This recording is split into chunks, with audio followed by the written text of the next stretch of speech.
You can get Sons of Patriarchy completely ad-free on Apple Podcasts for $4.99 per month or $44.99 per year. This applies to our entire back catalog and every upcoming episode completely ad-free. Listening without interruption. If you don't mind the ads, you can still listen to the series for free on any of your favorite podcast platforms.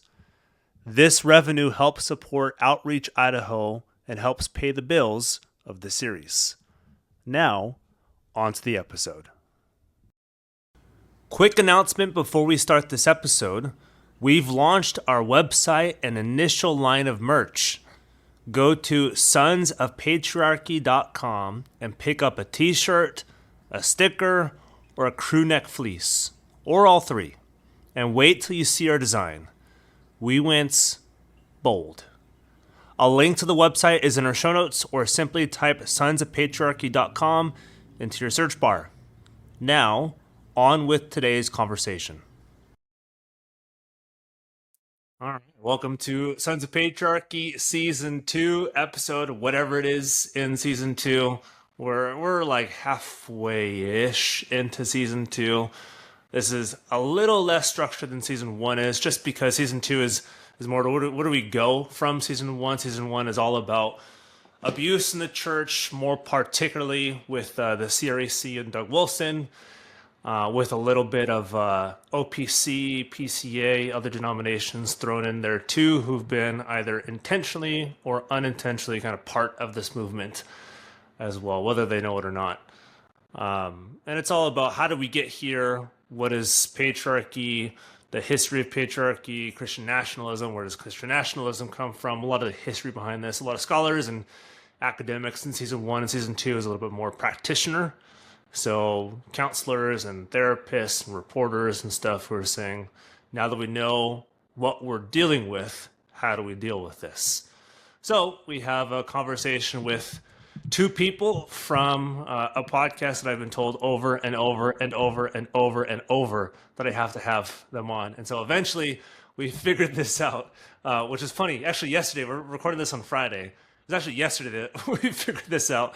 They're like, hey, let's do this. Like they said, do you have Friday open? I was like, I do. So this is very highly scripted, very highly produced, highly scheduled. So the two ladies behind The Ugly Truth About the Girl Next Door. So if you can introduce yourselves and how you came into this line of work and talking about what you guys talk about. Before we continue, we've got a big announcement. Sons of Patriarchy is coming to Moscow, Idaho in August. We will share more details about this trip in 2 weeks.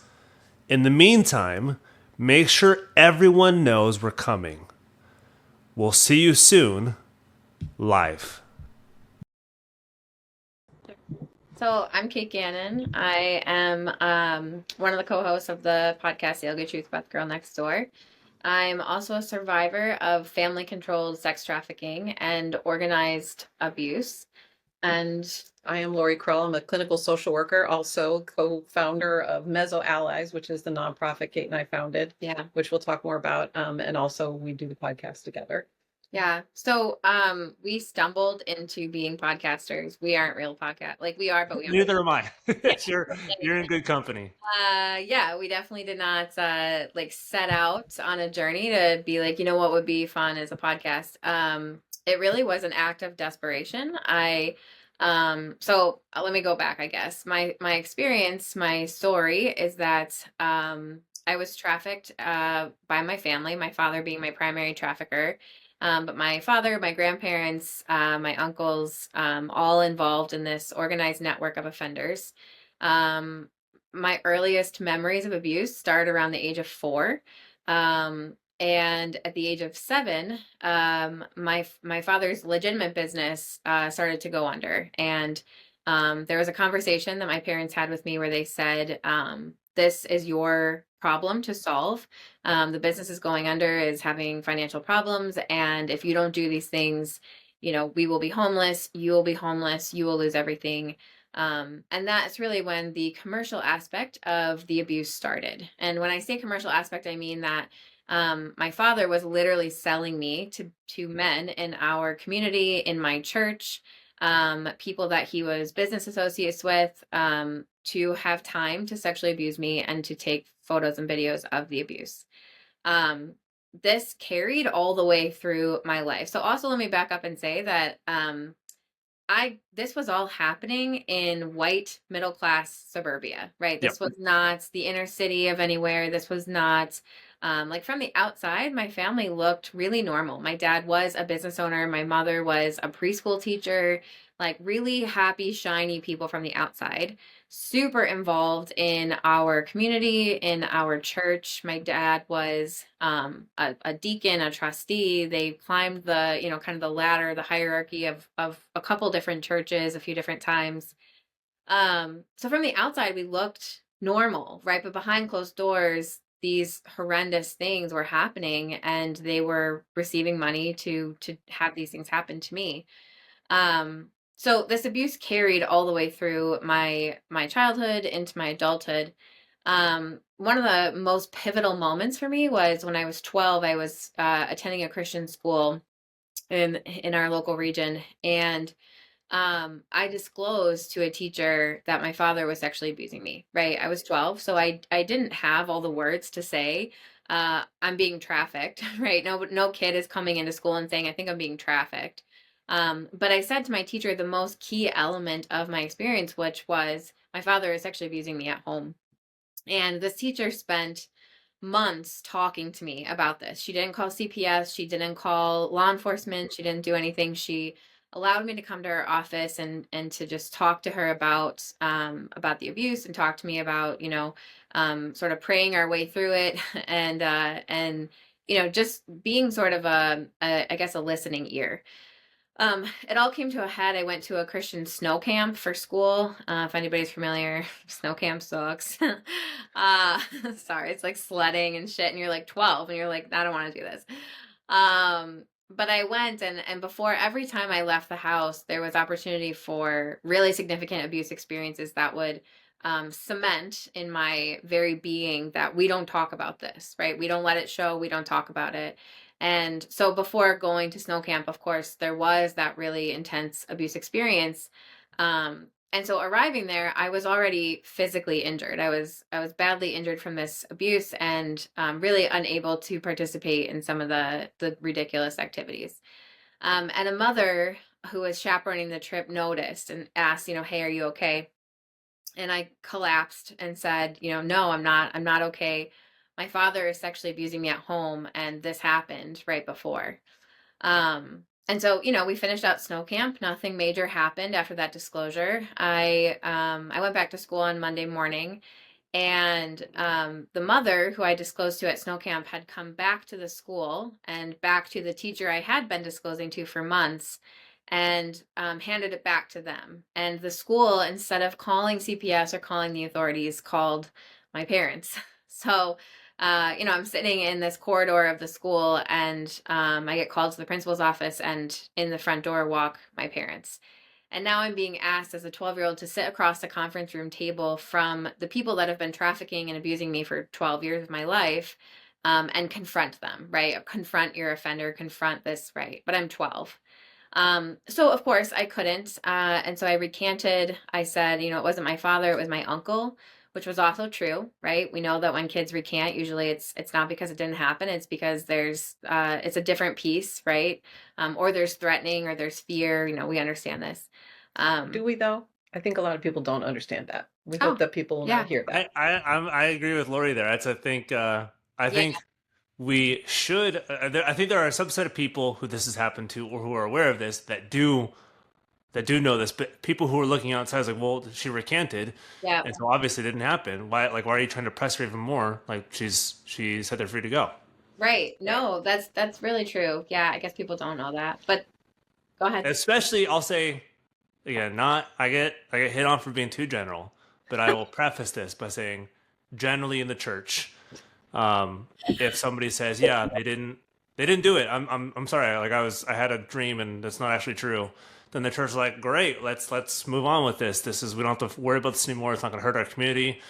It's not going to do anything to kind of rock the boat too much. So I think it's more prevalent in Christian circles than any of us both want to admit and are aware of. Oh, absolutely. Yeah. There's also the narrative of, well, if nobody was prosecuted, then Yeah. it's not something we have to really be concerned about. If this person's name doesn't show up on the central registry of sex offenders, then clearly we have nothing to worry about. Yeah. What is missing there in part is that the statistic is that 25 out of every 1,000 sexual assaults gets prosecuted. Yeah. 25 out of 1,000. Incredibly low. That's including adult and child survivors, right? So, and when you're talking about a child victim, it's an even lower. Yeah, and that's even from my understanding, and we're close with Rachel Den Hollander. That's to the best of our knowledge is 25 out of 1,000. That's not like the official. We have all the people counted. We have all the census data. We've talked to everybody who's ever done this stuff. That's to the best of our knowledge, and even to the best of our knowledge, is a conservative estimate, Right. not what is actually necessarily true. And Yeah. then they'll say later on, it's like, well, if the person is saying yes, that person didn't actually hurt me, they're like, well, yeah, that's the 12-year-old girl, she's silly, she'll make things up. But again, what boy is going to want to say like, yeah, my parent is the one who is hurting me, who is abusing me, who is selling me off, when you're looking at your parent 5 feet across from you and somebody else who has authority is also. So imagine if you were to say, yes, that is the parent that has been abusing and trafficking me, but then like people were like, where do you go after that? Like, are you gonna go back home to your parents who you just accused of trafficking you and abusing you? Right. Probably. I mean, well, and in Kate's experience, likely so. They're like, okay, that's nice of you to say. We're not like we're gonna have to do the whole investigation. So go back to your family and we'll figure this out. Yep, exactly. right. Well, and that's the whole thing with this specific moment of recanting was I didn't say it didn't happen. What I said is it wasn't my dad, it was my uncle, which was another part of the experience. Like I said, he was also one of my first offenders. And so I just picked a different part of the experience that was a little bit safer because I'm not sitting face to face, right? And so what came next really, I think, overlaps a bit with what you guys talk about is that, the narrative became, well, she lied. She made this up about her dad. She said it was her dad. It was really her uncle. Something did happen to her. She's damaged. And so we're going to get her counseling. We're going to send her to Christian counseling. And yeah.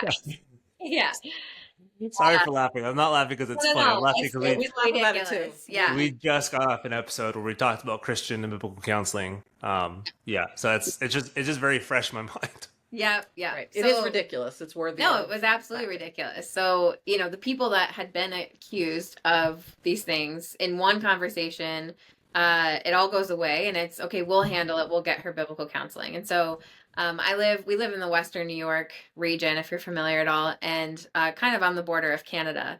And apparently the only like adequate Christian counselor that my parents could come up with was in Canada. So we had to actually cross international borders to find this specific Christian counselor, which I hope the sarcasm is coming through there. Yeah, way sarcasm. Yeah, I mean, actually it was in Canada. Like, what?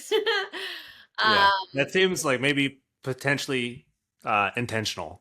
Very intentional. Oh, 100%. Yes, 100%. We're not going to go within the jurisdiction of the United States. We're going to go outside the jurisdiction of the United States to Canada.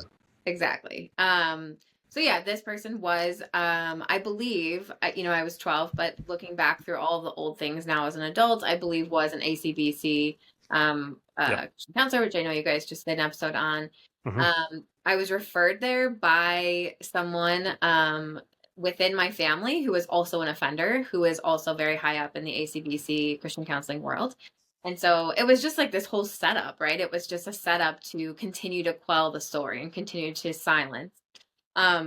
This particular counselor, I came in and she said, number one goal is, you have to forgive your offender. You have to forgive your uncle and move on with your life because number one goal.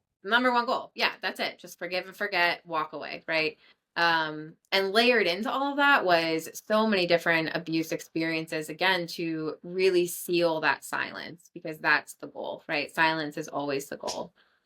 So yeah, silence means this is not going to hurt the community. This is not going to hurt your parents. This is not. It's not going to hurt anybody else besides you.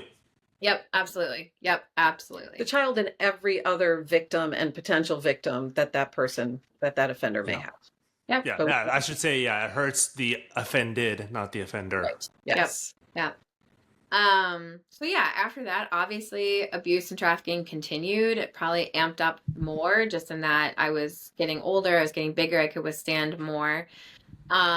Next pivotal moment, I tried, to disclose in high school. I probably won't get into that. That's just complicated, but Mhm. I disclosed in high school that kind of ended nowhere because the person that I was disclosing about was my uncle that I had originally talked about. And he lived in Minnesota at this point. So it was like crossing state lines and like, can we extradite and, all of that. Again, 25 out of 1,000, right? We know why. But also investigated by the FBI because it crossed state borders. Federal. Yep. Within the documents, it specifically states that they found you credible. They did say that. Yeah, that was really kind of them. Yes.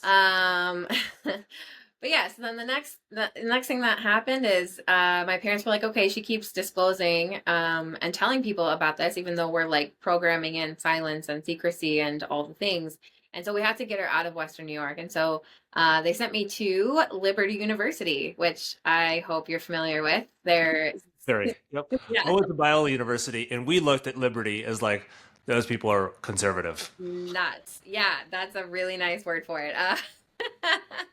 Yeah, $16 million fine doesn't just come by for no reason. So people may not know what you're talking about. Okay, go ahead. Liberty University was fined $16 million by the Department of Education. Department of Education for failing to respond appropriately to Title IX sexual assault violations Yeah. on campus. Yeah. Right. That's the Shocking with Caldwell at the head of it. Shocking, right? Yes. Well, interestingly enough, so my dad's sister and brother-in-law were very tight with the Falwell family. Like it was no coincidence that I ended up at Liberty. My dad's brother-in-law literally used to play Santa Claus for the Falwell family, like Christmas Eve party. So like they were like real tight. Was the So, pool yeah, boy there? What's that? Was the pool boy there? I mean, who knows, right? Maybe. Probably. Somebody doesn't know that joke. Like, why is he making this joke? It's Yeah, okay, those bye. were, yeah, unaware. That was the affair person in Google it. Yeah. in the Falwell stuff. Yeah, no. I'm making really niche Christian jokes. Yeah. We really like it though. It's good. Yeah, again, I disclosed at Liberty. They told me if you were sexually assaulted, then that's sex outside of marriage, and therefore it's grounds for expulsion. Really? Yeah. So my dad, they were like, we're gonna call your family, you're gonna call your dad, and they did, and my dad ended up making we assume. We don't know.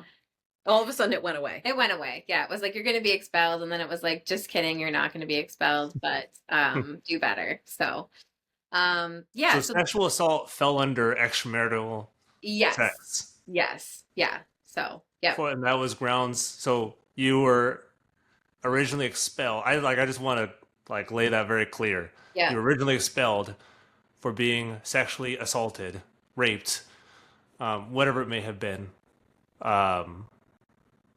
And they equated that with you had sex with somebody willingly. Yep.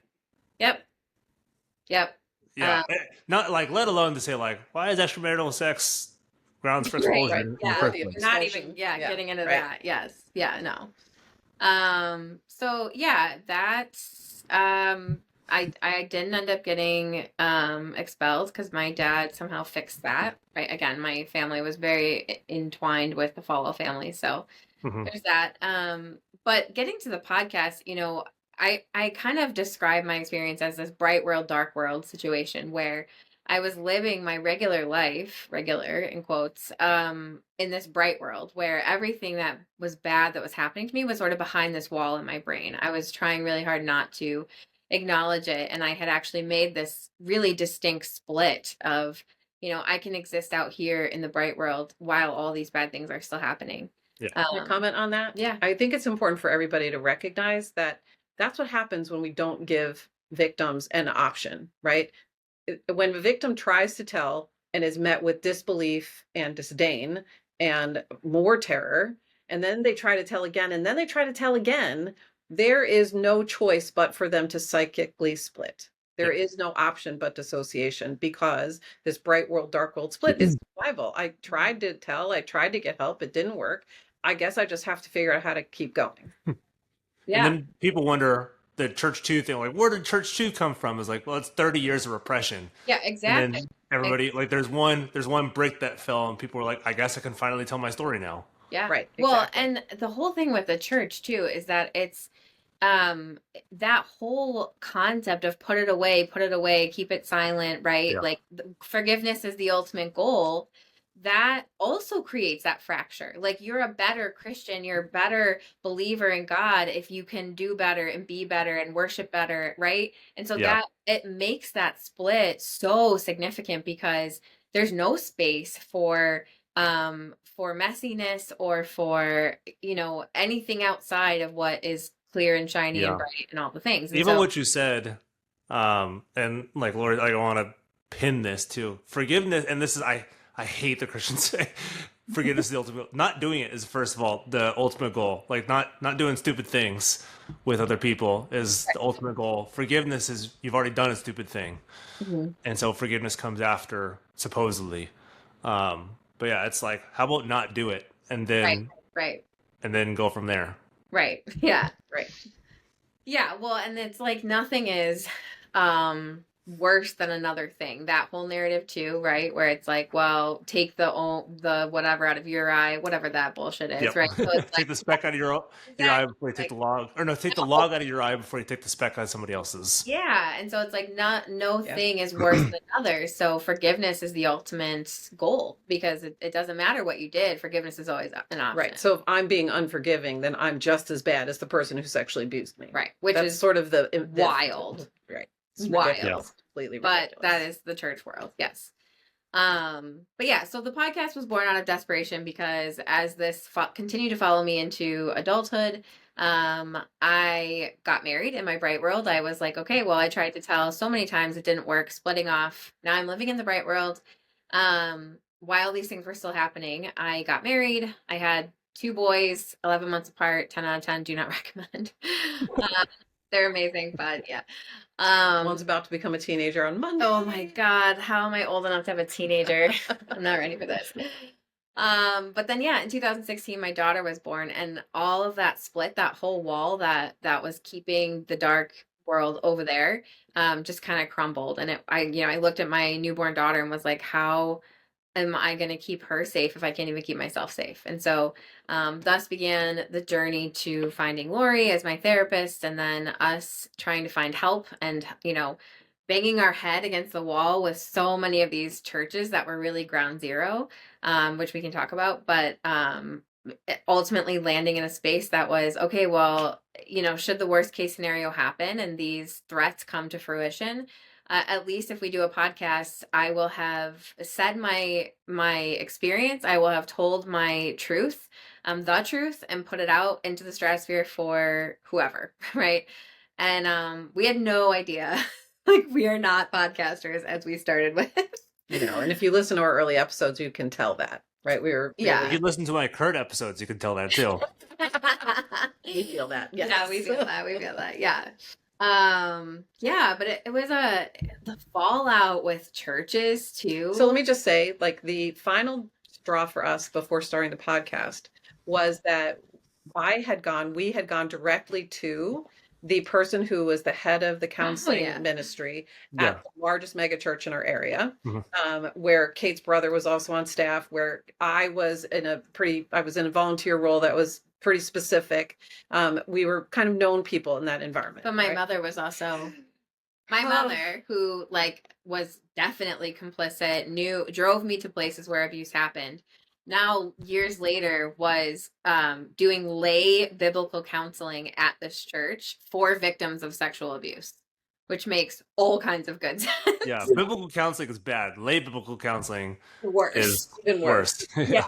For trauma survivors, especially, that is absolutely absurd. And okay, so by January of 2022, the final straw came literally, I think, January 1st, 2022, when the head of the counseling ministry at this church stood on the platform and said how incredibly grateful he was to be in community with Kate's parents, who he knew at that time what they were accused of. And he still stood, which was essentially saying to every offender who was listening, who were continuing to harass and hurt Kait, he was essentially saying to all those people, nobody cares what you did. Nobody cares what her allegations are. Nobody cares. So it's like free for all. Go ahead, because nobody's going to do anything to help her. So we were left again scrambling once again. We had gone to the resources that we had, again, the people that we knew within these church environments, and we kept hitting the wall. And so we were like, well, we are left with nothing but a podcast. So I guess a podcast it shall be. Yeah. And so we did. But yeah, from there though, so we thought it, like, when 10 people listened, we were like, oh, but 10 people are listening, and it was like all my husband's family. But then it kind of exploded, and what really started to happen was other survivors from across the globe were reaching out to us on our social media, on through the podcast, saying, this is my experience too. I've never heard anyone say such similar things to what I experienced as well. And not only that, but I also disclosed as a kid and nobody believed me. I also tried to get help from law enforcement and they didn't help me. And so we started to kind of go down this spiral of like, this is happening. This idea of family controlled human trafficking is happening. It is prevalent in everywhere. It's super prevalent in these faith-based communities and in churches. And nobody's talking about it. Like, literally nobody's talking about it. And it's especially insidious in any kind of insular community, right? And that is what we're talking about when we're talking about church world. In everything is wants to be handled in-house. Honestly, I'm still hung up on what happened like back there, because what I'm thinking about is, after that whole thing, we went to the church to say, to other church leadership to say, excuse me, but do you realize what just happened here? That is completely unacceptable. Oh, and by the way, this woman is still in the counseling role. What are we doing about that? But Laurie, he only said it at the 9:00 service, right? Not the 11:00. And so he wrote an apology. So this is, I think, relevant to this conversation because this was so ridiculous. Since we're doing a casual conversation, here it comes. Okay, please. So we brought this to the attention of people to be like, excuse me, but this is completely unacceptable. So somebody must have prompted him to write us an apology. This is the head of the counseling ministry. It was the worst apology I have ever seen. It was all of the I'm sorry, but it was literally, he said, I didn't realize you were going to be listening. Yeah. That was I would never have said that if I'd known you were going to hear me. You were going to know that I would say those things. And I only said it at the one service. I didn't say it at the next one, which means somebody must have said to him, excuse me, you fool, what are you doing? Even his intro, like, I don't think he has like writing skills either, because his intro was like, Dear Kait, we're not going to name him. So like, let's call him Bob Jones. Okay. He's like, Dear Kait, this is Bob Jones. Like, bro, what? Like, it was wild. It was bad. It was very bad. And then he wrote an improved one, but we still got all kinds of grief from the local community, the church community, for the fact that we still get grief about the fact that we called out the church for their abysmal failure to respond appropriately to very specific, very clear allegations. And honestly, what we have said many times is that if someone like Kait, who is articulate and educated and has the privilege of being from white suburban America, and who had an advocate on her side, who I've been in the business, I've been a social worker 35 years. I was known by the church, her family, like, if she can't get help, who on earth can? Who could possibly walk in through the doors of a church and say, help, I'm not okay, I need something, and have the church respond in a way that is helpful? Or even know to ask for that stuff. Yeah. I mean, like you said, it's insular, so how are they going to know that this is what I should be asking for? Well, and they, like you said, that they handle it in-house. Everything is, this particular mega church in our area, since the podcast and since we like blew it up and, not actually no, just like told everyone. But like told everyone about it. Yeah. They then like hired this organization to redo their safety policies, but it's like a container system, right? It's like, if you suspect child abuse, you bring it to leadership, and these anonymous people in leadership, which we won't publicly disclose them, not like we won't, but like the church won't publicly disclose who they are, will then decide if this allegation should go outside the church or not, right? And so it's just this lid. It's a container system where they just keep everything in-house and they decide, and it's all about their PR and their image, and we can't have too many sexual abuse allegations against us, and so we just keep it in-house, right? Right. So it's just, yeah. And that's not even mentioning the churches on the island. Right. I mean, this was just honestly that the most recent church that was involved in Kate's experience, but actual abuse events happened at the churches in the town that Kate grew up in part because there were offenders who had the keys to the building who, they were the person on the call list for the security team. And so all kinds of horrendous things could happen in that setting, and it could be easily hidden. Yeah. Yeah. And then are trying to deal with the fallout from that as well. The new leadership of one of the churches coming to us after the podcast and saying, this, we understand this was ground zero for, what you experienced and how can we help? I wasn't here. This is the lead pastor. I wasn't here when those things happened, but I want to make sure that I don't still have offenders in my building. And so then, we start telling him for the safety of the children in his building who some of these offenders are. And it's automatically like, well, it couldn't be that person. I know that person. Right. So we don't really believe, like, I was expecting you to say it was going to be like this guy who I don't really like, or I don't really know what they're expecting. But yeah, it was that whole backpedaling then of, we wanted to keep children safe, but then you named an offender who we actually all really like. So we're not going to keep children safe. Right. So are we going to talk about Grace? So you mentioned that you know Rachel Denhollander, and we know that she was one of the founding members of Grace. Unfortunately, we do not have a good Grace experience. So the church that Kate was just referencing. Others who don't too. Yep. Yeah. It was really horrible. Okay, let me just preface it with what Grace is normally hired to do is not to investigate family-controlled human trafficking, right? No. We are normally talking about a one offender, one victim, or even one offender, multiple victims. It's the skeevy youth pastor. It's, that's typically when you read some of their published reports, that's typically what they deal with. That's their specialty. Yep. Yes. Right. Not something. Their specialty is not human trafficking. No. Yeah, no. And it's typically not something where people are like literally in danger of losing their lives. Yeah, right. Exactly. It's like it happened, in the past, or it is happening, but it has stopped usually. This child, the person has disclosed or reported, right? That was not the situation. The other fault that I find with their model is that the church is the payer source, right? And so if you're investigating the church, but the church is paying for the investigation, help me understand how that circle makes sense, right? That's how Grace works. Churches pay them to do an investigation, which sounds okay, except it's not okay, because then when information starts coming back that is complicated, that makes it very complicated for Grace. And we had several experiences with Grace where they said, well, we can only do that if the church says it's okay. Yeah, which it was like, but you're investigating the church.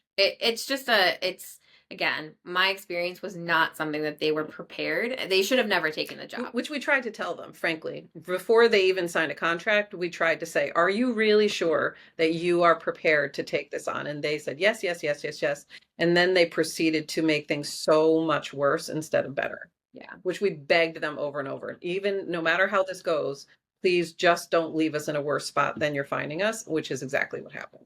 Which was also really confusing because the investigators who actually came to meet with us, they did all the right things. They said all the right things. We have transcripts and audio recordings of them, absolutely, we believe you.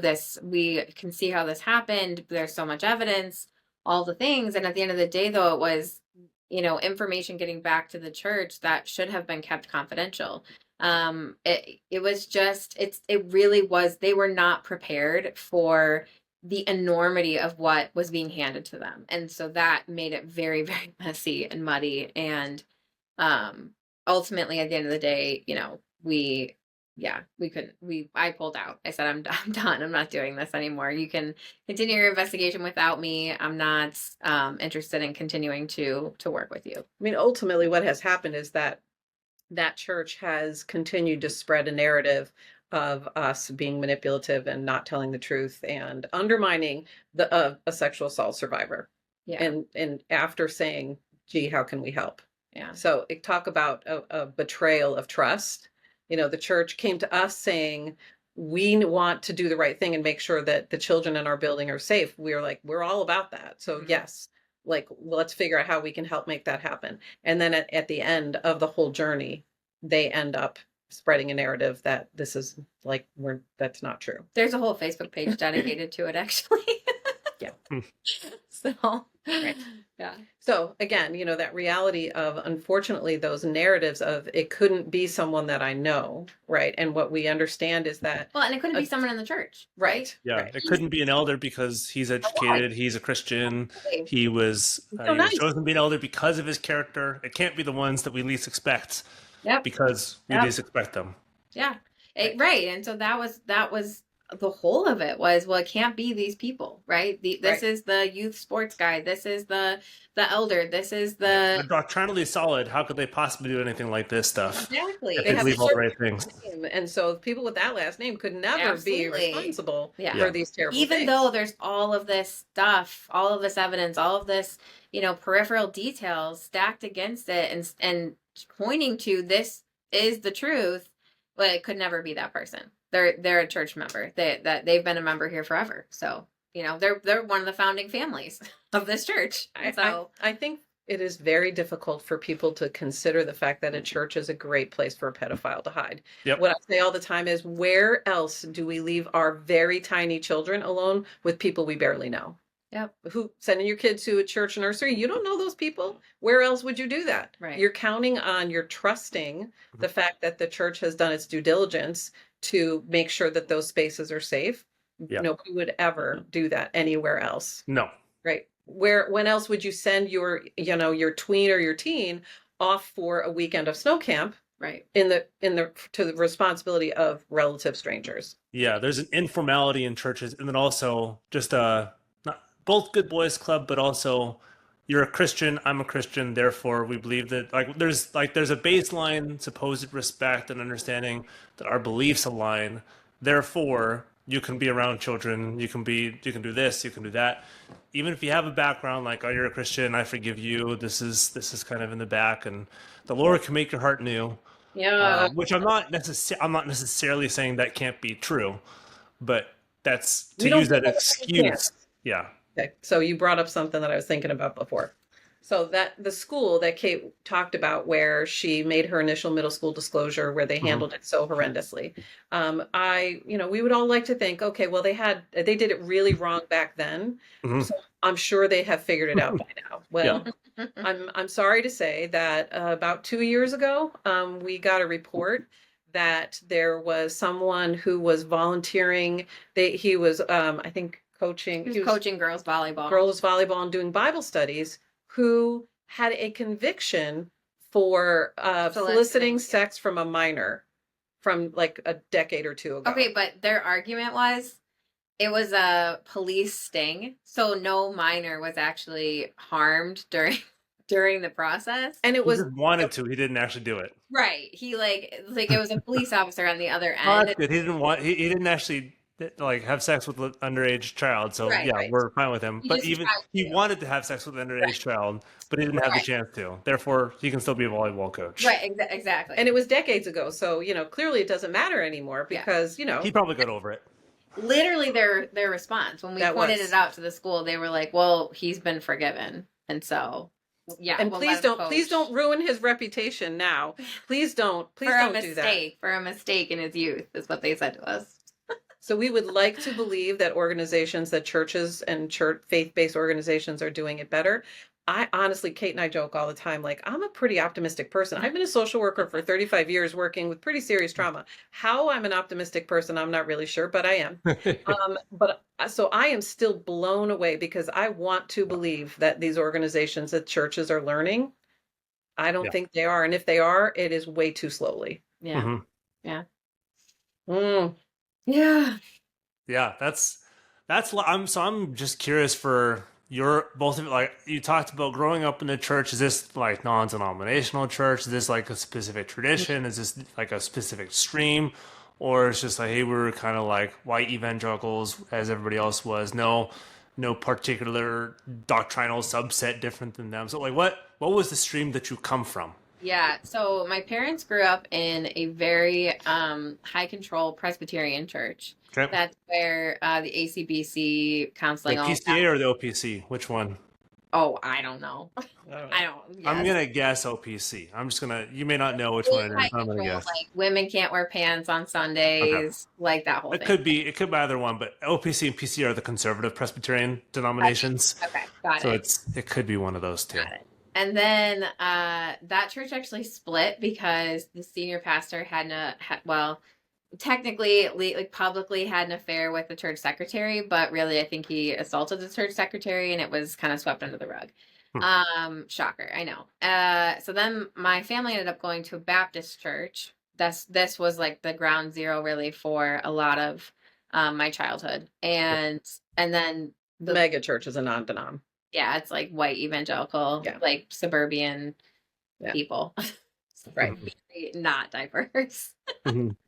Yes. Yeah. But we know it happens in churches all over the place. Again, Yeah. we are in a position now where we hear from so many survivors, and it happens across the board. It happens in the big churches, it happens in the tiny ones, rural, urban, suburban, it's everywhere. And, it is heartbreaking that people want to feel safe in their church environment. They want to believe that they can trust church leadership to do the right thing, to stand for the right things. And sadly, I think that is a rare truth.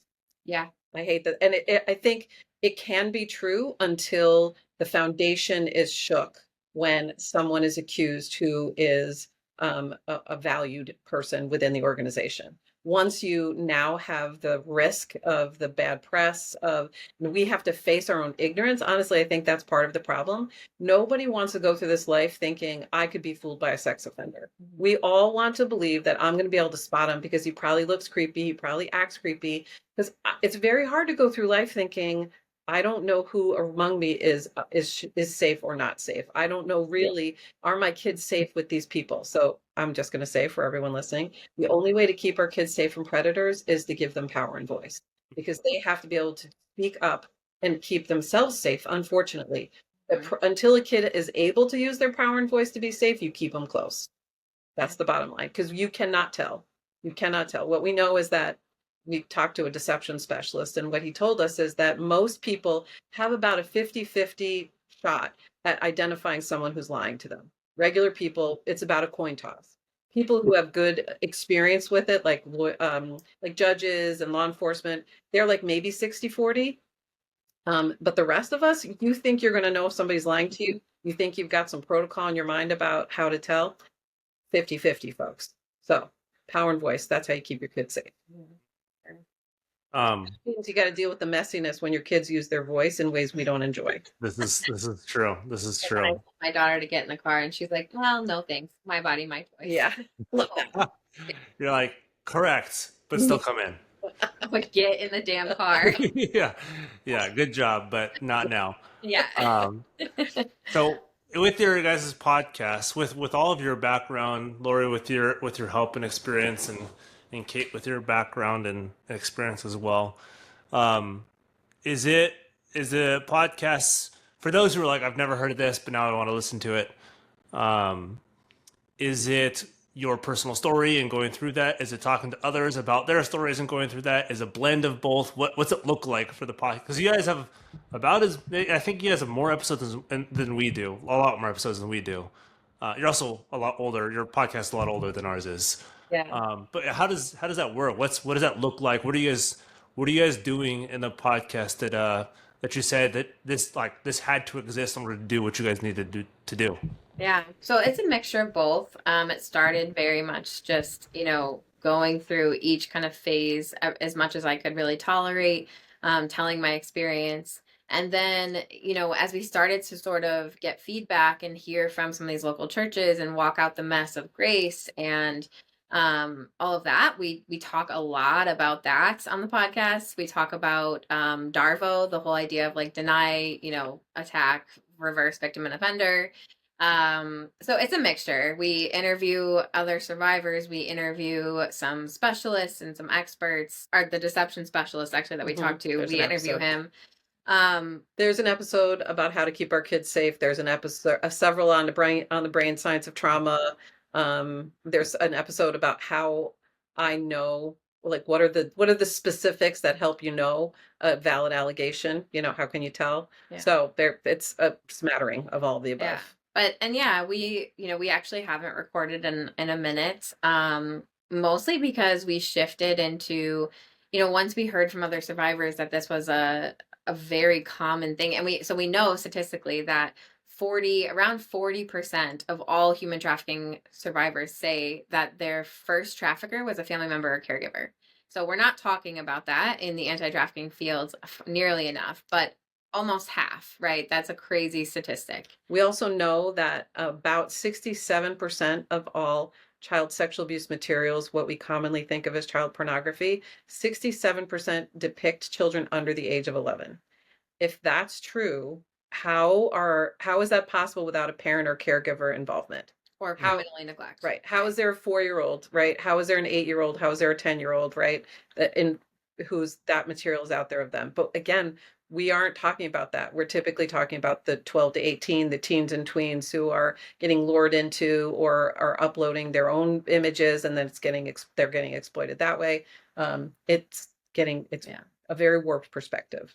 But because we learned all of that and we did that deep dive and we talked to so many survivors, we haven't walked away from the podcast really at all, but we've been investing more of our time in we founded a nonprofit 2 years ago, actually this month, 2 years ago. Happy anniversary. It's called Mezzo Allies, and the whole idea being to educate and raise awareness around specifically family controlled human trafficking. We're contracted with the state of Massachusetts. We train their DCF workers on a quarterly basis. We do a lot of stuff in New York State at the the state level for Office of Children and Family Services. We train child advocacy centers. We talk to medical professionals, to teachers, all of these key places that are front facing with children specifically, so that we can sort of relay this information. And then we also support advocates, right? Like we always say that on my journey, it would have been so nice for Laurie to have somebody to go to and be like, we're hitting roadblock after roadblock after roadblock. Like, help us understand, how to navigate this system. We literally just had a conversation yesterday with someone from the system, and the layers deep that the actual person to receive help from is this wild, nobody would be There's a secret code you have to know in order to get to the right help. It's insane. And so we do a lot of work just kind of figuring out some of those systems so that when advocates come to us, we have some go-to resources for, okay, maybe try this, or maybe call this person directly, do a soft handoff, right? So that's our organization, Mezzo Allies. Mezzo is the Italian word for middle, and it's also the Greek word for middle too, meso. Oh, it is. Okay. No way. Awesome. Okay. So we picked that name because we had a lot of conversations about how often the middle falls out for victims when they're trying to cross a bridge from being a victim to a survivor. That they start to kind of get help, and then it's just one step too far, and then the middle falls out and they're in a worse spot than they were before. Yeah. We do have currently a walkathon happening. I was about to ask you about that. Yep. Yeah. So if anybody's interested, what do you guys? I know you guys are fundraising for something. What is a walkathon? What do you guys? And just before you even say, and also it's the end of the episode too. We're gonna have a link to for people to do this as well. So what is it? What are people walking for? So this is a virtual walkathon, so you can do it from wherever you are, and it's a really cool platform we're using this year. It essentially takes you on a virtual walk through the Grand Canyon. So basically, you log your miles, and you kind of submit it into the system. Racery is the platform. You submit it in, and it will show you where you are on a trek through the Grand Canyon. And we are raising money, honestly, for our education and efforts, because we are a very tiny baby nonprofit, and we travel a lot. You just listen to Kait talk about all the places that we go where we're doing training, and that costs money, folks. We need to be able to go to conferences, and we learned this when we started. Do you know that you usually have to pay to go to conferences, even if you're a speaker? That's kind of how that works. Never mind paying for your travel and all of that stuff. So We are raising money to be able to support that effort. Most of honestly what we do, our time is where it's pro bono, and so we need the money to be able to keep the work going. Yeah, absolutely. Anything you want to add to that? No, we chose the Grand Canyon route, the virtual route, one, because so every time you log miles, which can be any kind of movement, so exercise, bicycling, like one of our board members does like cardio dancing, and she logs like 25 miles in a day, and I'm like, what? But any kind of movement can be logged, and it converts it into miles on this trail, and every time you log it, it gives you a Google Maps like image of where you would be in the Grand Canyon in real life. And it's very cool because it's, people are kind of getting a glimpse of what that would look like. And the Grand Canyon is a great depiction, I think, of what survivors actually go through in trying to get help. And just like the treacherous nature of, the ups and downs and all the just rockiness of it. And so it was a little bit symbolic for us to pick that. Also, because if I ever did get to see the Grand Canyon, I think I would just drop dead where I stand because I think it would be the best. I'll keep that in mind. Yeah. I've been there once. It's pretty cool. Is it? I know. I mean, I feel like it must be. We went to the Rockies for to do a thing for our conference, and I was like, Laurie's trying to drive the car, and I'm like, but do you see the mountains? She's like, I do, but I'm also trying to drive in them. Not kill us. Yeah, she's passenger princess. I'm like, but wait. I want to see them, not drive into them. Yeah, I'm like, but do you see it though? You have to see it. It's so good. Yeah. So I will say, yes, the walkathon is to raise funds, but it is also very much to raise awareness. So, even people who are listening, if you're not prepared to walk, like I get that, but please share the information, right? We're really hopeful that it is both a combination of funds and also awareness. Yeah, absolutely. Yeah. Awesome. I have a sort of a personal question. You guys can answer it or not answer it or answer it in your own way. So since this has happened in the church, what is your relationship like with the church, with Christianity, with Jesus? What does that look like for you?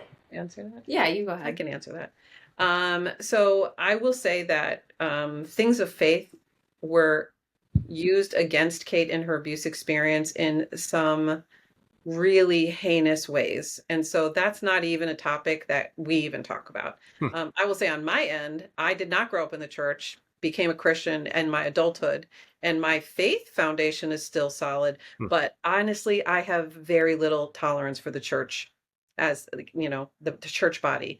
It's very unfortunate, but that is the reality. We have been disappointed by so many faith leaders that I don't even know how to go back from there, to be perfectly honest. Yeah. Good answer. Thank you. That makes sense. Yeah, I appreciate that. We asked that because we get hit all the time. I was like, why do you have non-Christians on? Why do you have people who don't like the church? And it's like, find me an abuse victim who really likes the church, and then I'll talk to them. Yeah. Right. Exactly. I don't know. Yeah. Honestly, it took me, you heard me say I'm an optimist. Honestly, I've stopped saying this, but I used to say sometimes to Kait, like, I can't imagine a world in which if we bring this information to the church leaders that they won't do the right If thing. I had $1 for every time you said that, like we would be able to fund Mezzo like single-handedly. Because I came to faith in as an adult, and I had not had these bad foundational experiences. So I really believed in, we just hadn't found the right church to do it right. Honestly, part of my adult faith experiences, my now adult kids, but our family was part of a church where the pastor was accused by his daughters of sexual abuse. We ended up having to leave the church because the elders could not get it together to get him out of the pulpit. Yeah. Like, the girls disclosed to all of the elders, like they sat with all the elders and their wives and made their disclosure, and that pastor stayed in the pulpit. Like, okay. And that was before I ever met Kait. And so even so, I was very positive and optimistic. I just thought, okay, well, that was a one-off experience. It was a one-off, right? But it's not. It's systemic. No, it's not a one-off at all. The patriarchal nature of things. There is such and the insular and the high control reality of the church is just toxic, unfortunately. Yeah, absolutely.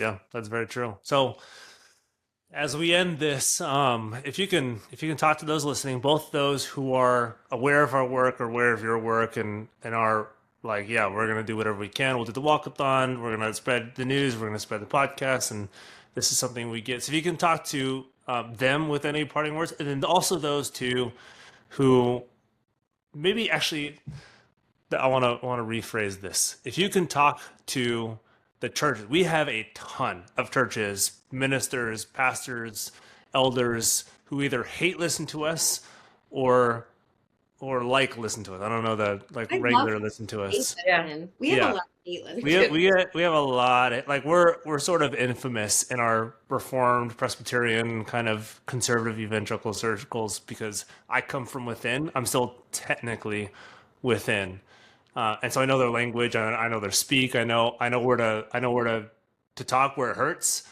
So if you can talk to both of those who are like, yeah, I'm all about this, any parting words with them, and then also talk to the churches that you just said is like, why don't you get this? What how can we make this even more apparent to you? How can we push you in some, even if it's just an inch towards a right direction? So if you can talk to both those groups as we end. I guess one thing I'll say right off the gate is I think we sometimes miss the fact that you can always walk back. Mhm. If someone is accused of abuse and then you find out later Mhm. that it wasn't real, you can walk that back. Like, yes, it's painful. Yes, that whoever was accused, there will Yeah, it'll probably, suck. right, it'll suck. Yes, that's bottom line. It'll suck. But you know what? You cannot walk back failing a victim because Mhm. you are going to leave an imprint either way. If someone comes to you, whether it is an adult survivor who their abuse is decades old or somebody in the here and now who they are not safe, if they come to you and you fail at that, whether you make them feel like they are somehow doing the wrong thing or you just don't believe them or you abandon them, that's it. You won't get another chance, and you're leaving an imprint that says to that person, don't ever bother coming to the church for help. So if you are a church and you love people, genuinely love people, and you truly want to bring people into your building and show them something that matters to you, you need to show up for the people who are most vulnerable because you know what? That victim is watching, and so are the other people around them watching. Yeah. So if you really care and you really want to be that person, you cannot fail by showing kindness and love and support to someone who comes to you for help. You can always walk it back. I will also say, we know that false allegations are extremely rare, and they are usually in very specific circumstances, typically something like a divorce that's gone bad, right? That is a more common place where that can happen. Now, let's not make assumptions that just because there's a divorce that's going bad, that it's because that there's false allegations because of that. But it is not a common phenomenon, right? So to the churches out there who, if you really are trying to do this right, start by believing. Well, and educate yourselves. My Yes. encouragement to them would be to actually educate yourselves, not with faith-based organizations, not with organizations that are trying to insulate your church more or to offer you better insurance for coverage, right? Actually take the time to educate yourself. Educate yourself on the statistics, right? The numbers do not lie. The statistics about how often 92 to 98% of sexual abuse allegations are found to be true. You cannot argue with that number. And so why are we acting like that's the reverse, right? And also write down, see a therapist, right? Figure out what your biases are because you will never be able to help a victim coming to your church when you automatically have the bias of, well, that person, I've known that person for 2 decades. There's no way I know him. That could never be possible, right? So find a therapist, talk it out, write it out, whatever you have to do. You have to be aware of those thoughts that you have.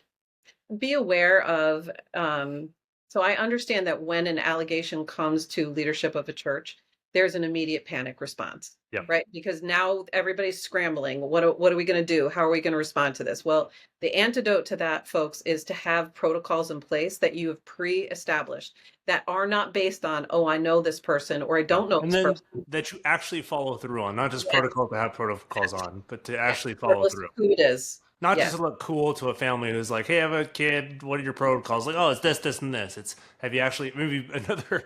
Well, have you actually used them in a specific scenario? Yeah. Yes. Unfortunately, not to say like, let me hear about the abuse that's happened in this church, but in a sense, I would like to hear about the abuse that's like it's likely Right. the abuse has happened here. Have you guys How responded? we handled it. I will Yes. say, so we had, there's one local church, a very, very close friend of mine and her husband attend there.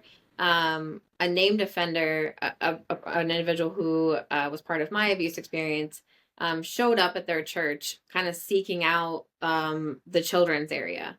And because my very close friend knew this guy's face and knew his name because of the podcast, she immediately went to church leadership and said, hey, this guy should not be allowed in our building. And because the pastor of that church was kind of new from out of state, really didn't have any like stake in the game, was like, well, yeah, duh. Like, if he is a predator, like, we absolutely do not welcome him into this church. And they actually did. They ended up calling him and letting him know that he was not going to be welcome into the church, that he should not show up again, that their security team would be notified. And it, that's a bold move, right? Like, that was, he didn't know me. He doesn't know me. I've never met this guy, the church pastor. But based solely on, I want to keep kids in my building safe. And so if that means that this guy can't attend our services, then that means this guy can't attend our services. Yeah, and in a sense too, people will say like, well, you're leaving, like he can't fellowship with the saints, and he can't hear the gospel message, which yes, that's true. But you're also, and I was thinking about this, and I don't know what you guys think. You're also keeping him safe from potential Yeah. like vulnerable people who, like, you're keeping him away from quote unquote temptation, Yeah. which is technically like you're being nice to him. It's like we're not going to give you more than you can handle, and so you need to get away. Yeah. Yeah, I mean, I think the message there is like, be bold. Like the bottom line being, you never get another chance to protect the vulnerable. Yeah. And so, we had another experience with a faith-based organization that worked with children that the pastor that I mentioned, who was accused by his daughters, that they tried to show up and volunteer at this after school program for vulnerable kids. And I went to the person to say, listen, this is what I know, do with it what you will. They immediately said, thank you for telling us. They will not be welcome to volunteer here. Because they can't take the risk. We don't, like, right. Absolutely, yeah, why would we take They that don't risk? take the risk. Right. So to all those churches out there who are listening, whether hate listening or love listening, right? Your first priority is the safety and protection of the vulnerable, period. Yeah. Honestly, everybody else, you can manage that, right? That person who, if you're worried that he's not going to get to hear the gospel, take him for coffee. You know what? Tell him I vote, hold a whole different service and just invite all the pedophiles and see what happens. You know what I mean? Like, I'm There's just also a thing called the internet that they can go. like, I'm like, they can watch a streaming service. Yeah. like, so Or it's like you can have the minister invite himself into his home or her home, whoever it may be, and talk to him.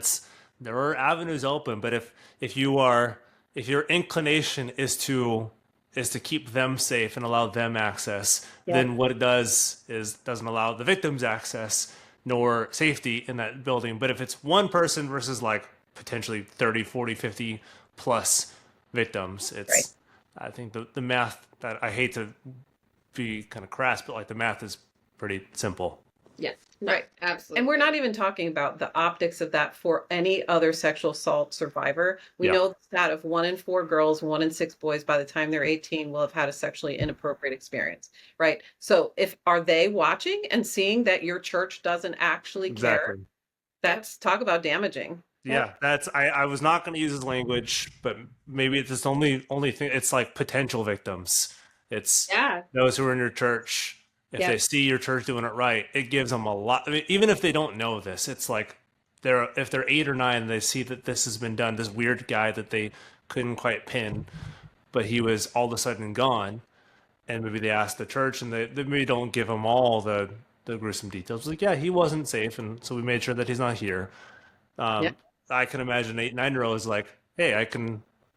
Maybe 15, 16 years old, and maybe something does happen to them, statistically speaking it might, then they are a lot more comfortable to talk to the church, and they're going to trust them. Maybe more so than had they had an adverse experience before. Not totally trust them, but they'll trust them more. And even outside the church, that child who's watching that process has now developed a narrative of like, oh, wow, okay, so like adults can be safe. Right. Adults can hold, hard can help. Things can help. Yeah, for sure. To the people who are like listening, who are not churches, or who maybe once were and are not now, I feel like wherever you're landing right now, like that's okay. Yes. I don't know. That seems very cliche, but I feel like wherever it is that you're landing right now, especially in our current climate of political climate, and like you said, Christian nationalism being so prevalent, and just all of it. It's wherever you're landing is actually, it's okay. And yeah, I don't know. There's space for you. There's space. There's lots of space, and finding kind of your found community. I know for so many people that have left the church, or have had really bad experiences and then had to leave the church, they feel sort of communityless, right? Like they had a community that was so tight knit, and now they have nothing. And so take a beat, and you will find your people again. And don't let that be the thing that holds you in a high control Right. church, because that's definitely not worth it's just not worth it. So Yeah, there's a sociological phenomena. It's the third place. Our first place is home. Our second place is work, and then our third place used to be, I guess, culturally society, the church, yeah. and sort of community centers, bowling, pubs, whatever it may be. But those have been slowly fading away, and so the who are my people, who are my tribe is a big, big, big question right now. Yeah. It's a really difficult thing to figure out, which is makes sense. People are like, well, maybe I should just stay in the church because there's nowhere else to go. A thousand Uh, percent. And we yeah, know people like that. I know people who our podcast really rocked their world in being so torn about why I know I can't stay at this church because I believe the allegations and I know these things to be true, but also what do I do? I just lost my whole life, nowhere else to go. Yeah, I got no more friends, got no more connections, got no more. Exactly. I had plans throughout the week, and now those plans are gone. Yeah, absolutely. But I guess encouraging those people to, again, still the right thing to do is to always err on the side of, I believe this victim, I believe the survivor. And so I can always find a new community. And I'm not Yeah. saying that that's easy, but there are people out in the world who want community outside of church. Me, I'm one of them. I, me. You have me. I do have you. I know, that's what I'm saying. That Yeah, found found family. Yeah. So that's a Yeah.